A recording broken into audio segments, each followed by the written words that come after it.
Hi guys, welcome to Kabir Immigration. Through this video, I'm going to provide you little bit information regarding reading of IELTS, which is biggest problem for 90% of the students. I hope you all must be knowing that there are 40 questions in a reading which are divided into 3 sections. And there is no negative marking. So zero negative marking is there. So don't be afraid while answering any questions. And these 40 questions are divided into 11 types. There are 11 categories according to which they will ask you various questions. Today I'm going to start with the very first category, and which is the biggest problem for the students, that is true, false and not given. True, false and not given. This is the first category of this video. In these type of questions, students are supposed to understand the question very carefully. So the very first thing, read the question first.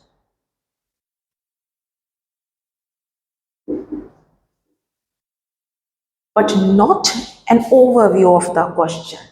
Then understand the question. You can rephrase it also if you can, or you can translate whatever is suitable for you. And the third step is to underline the keywords. If your keywords are wrong, then you can't reach to the proper location.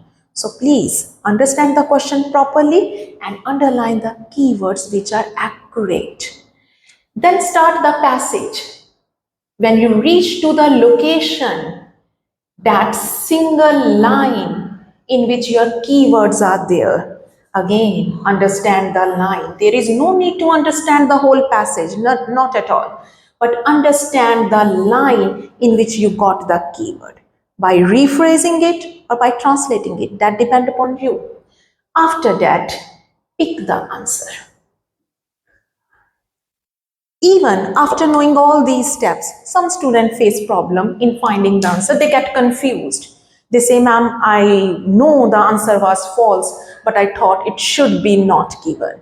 I thought the answer was true, but even though they have applied false to that answer. To remove this hurdle into the reading, just go with the first thought, whatever that is. The first thought is always the correct one. If it is true in your mind, go with the true one. If it is false, then go with the false. And the third most important tip and trick regarding this kind of question is that if the question is having extreme word, that is only, always, never, all, have to, must, these kind of extreme word in the question, then go with the false option. 90% your answer will be correct, but I'm saying 90%. That's why I'm giving it on the third position. And if your question is having comparison means comparing it to something like height, weight, all these kind of things. For instance, America is having more population than Canada. That is comparison. So for these kind of question in which comparison is there, 90% the answer is not given. I'm not saying 100%, so please take care of that also. And if the question is neither having comparison nor it is having extreme word and you are confused what should be the answer, go with the true with that kind of questions, because it is lacking the extreme word, it is lacking comparison word, then we are having the option of going with the third option, that is true. I'm giving you a few examples to explain it. Okay, so we are having two examples to support my point.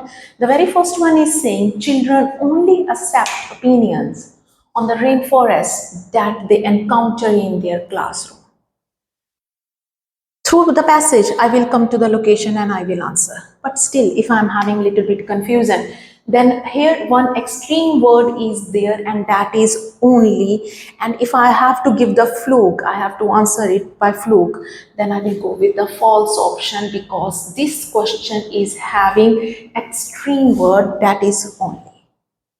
Come to the second question. In the second question, girls are more likely than boys to hold mistaken view about rainforest destruction. So here we are having comparison. More likely than. These kind of question in which comparison is there, go with the not given answer.